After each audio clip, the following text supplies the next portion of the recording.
and welcome back to yet another exciting week of the Lazy Money Game. Now that it is 4 weeks ago since the latest publication, I will give an update to my portfolio and some of the investments in the portfolio, since there is actually quite a lot of stuff that has happened.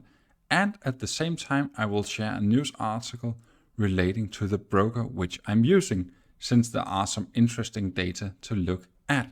So let's get straight to the portfolio update. Well, the first thing we notice is that there was a green circle for this week's episode. And the second thing we note is that the cash position has decreased, meaning that I have done a new investment since the latest episode. And if we go to the portfolio values tab, we can actually see that it is not just this week, it is actually the 3 latest weeks where the portfolio has increased in value. Unfortunately, due to my business travel, I didn't have a possibility to make videos, so that was why there was this long break. But now I'm finally back, so we can look into what is actually going on.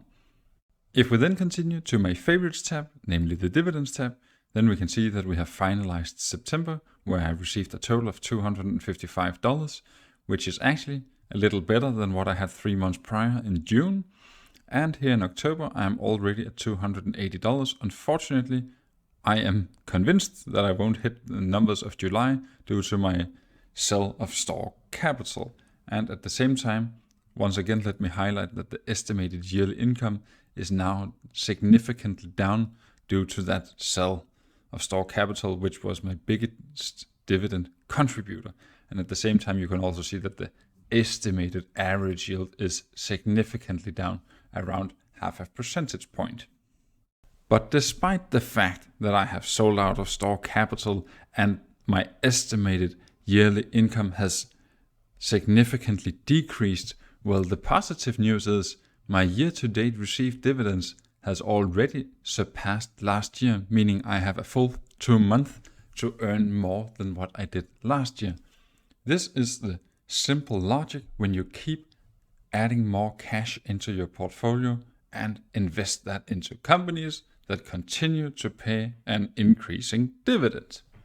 So the strategy is still the same, nothing has changed, but there will be some bumps in the road. It is not a linear line.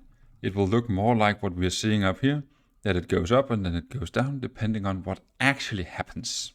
And since September has finalized, you can also see the final result for Q3, and that was almost as high as we had in Q2. The reason why it is lower is due to the fact that Activision Blizzard only pays out an annual dividend, and that fell in Q2. And at the same time, I would actually expect that Q4 would be significantly lower than what we have in Q3 due to this sellout of store capital. If we then continue to the forecast tab, then I have also updated my actual received dividends for September, and that means that I have updated my projections as well. And now, due to the big sellout of store capital, I will no longer be able to retire within the next 22 years.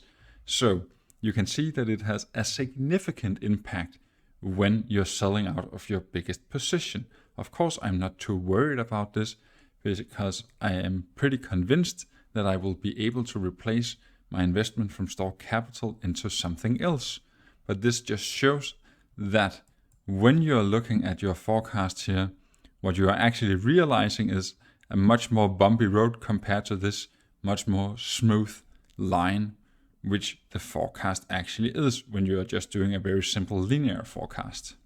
So if we go back to the overview arc here and scroll all the way to the top, just so you can see how each individual position has been performing, well, that also gives me a chance to highlight my latest purchase, and that is an additional 100 shares of Activision Blizzard, since they have dropped more in value. And speaking of Activision Blizzard, let's take a closer look at some of the news which has been released regarding this company. So if we continue to Seeking Alpha, then we can see this article, namely that a block of 3.7 million shares was traded on the 17th of October. And this means that somebody must have lost the faith in that the Federal Trade Commissioners, meaning the FTC, will approve the deal of Microsoft buying into Activision Blizzard in this all-cash transaction deal.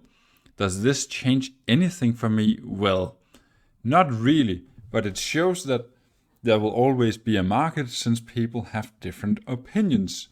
But of course, you can say this should be a major concern if I do no longer believe that Microsoft will be allowed to buy Activision Blizzard if the regulators, meaning the FTC or some other regulators in another country, are blocking this transaction. Well, then this $69 billion deal might not go through, and that is what I have based my investment decision on. And that was one of the risks which I have highlighted in the beginning when I was actually talking about this. Do I feel more or less convinced? Well, I don't really have an update on that. I would say I have bought into this company because I believe that Microsoft will be allowed to do that. And at the same time, I would say, if Microsoft is not allowed to buy Activision Blizzard, well, then I actually still like the company. I would fully understand that the share price would perhaps drop down all the way to 60 or something like that if this deal is not going through. But regardless, I think that it is still an attractive company for me to own long term. If we go back to the overview arc here, well, then you can see that clearly I haven't changed my view on Activision Blizzard since the latest purchase of the additional 100 shares. That brings my total investment up to a little more than $42,000 into this company. This is by far the biggest investment which I have. It is more than twice the size of my next largest investment, which is Unum Group. But I mean, if you look at the current weight in the portfolio, there's only a difference of a little less than 4.5%, since currently Unum Group is playing out to be a marvel of an investment since I'm up more than 58%. We then continue to the next news item, namely this article from TV2. Unfortunately, it is in Danish. I will of course include a full link in the description below. What I'm showing here is the inflow and outflow of cash into the private investors' accounts on Nordnet, which is the broker which I'm currently using. And what you can see here is that overall there has been a net positive inflow of cash all the way up to September, meaning currently the private investors are perhaps more nervous about what the financial markets are doing since they have started to pull out. Of course, it could be due to reasons that they have unforeseen bills and they have to sell out of some assets. For instance, if your gas bill just went from 20,000 and up to 100,000. But it could also be that you're simply just more nervous. And why is this interesting? Well, that is interesting due to the fact that some professional investors actually are looking into when private investors are selling out of high quality companies that has previously been very near the bottom of the market. Whether or not that is the case this time, I have of course no knowledge, but nonetheless, I think it is actually a pretty interesting piece of information to share with you. So why is an article like that interesting for me to sit and look, and why do I think I should share it with you? Well, basically, I'm trying to remind myself of the words from Buffett, namely that I should be greedy when others are fearful. Meaning, if everyone else is selling, that means the share prices must be dropping since there is a huge supply and not a lot of demand. So I should continue to evaluate businesses and see if I can find good businesses on a good price. So if you are a regular viewer on this channel, then you would say, well, there's nothing new about what you have just shown. Isn't that just following your strategy? And then you would be absolutely right.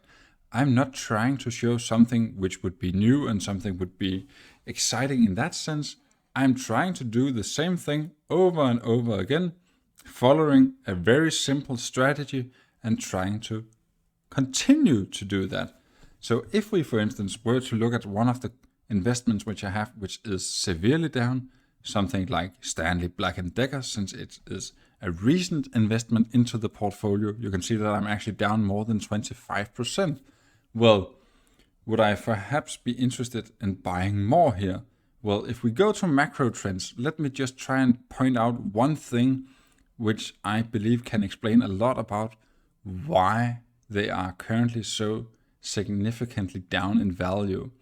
If you look to the inventory line here, if you go back to 2011, you can see that it was around 1,200, meaning this is in millions, so that's $1.2 billion worth of inventory. And if you look at the inventory here, you can see last year it has more than doubled in size. So currently they have so much inventory so that they should really focus on moving some of their products in order to try and make some profits. So this is a thing that could actually explain why the shares have dropped so significantly in value. If you expect that the economy is going to slow down due to this increase in interest rates and due to this high inflation, well, then perhaps you are not going to buy as much tools, which are some of the things that Stanley Black & Decker are selling. And when at the same time you're looking at this high level of inventory, which is really unprecedented compared to the last 10 years, well, then perhaps it shouldn't be this company where I'm buying more. But I mean, this is just one way of viewing it. These are always the pros and cons regarding the investments that you are sitting and trying to decide for yourself. I just want to try and highlight some of the things which I'm thinking about. So that actually sums it up for yet another exciting week of the Lazy Money Game. So if you have any questions, then please consider leaving it in the comments down below. If you have enjoyed the content, then please consider leaving a like. It really helps out the channel a lot. And until I see you next time, bye!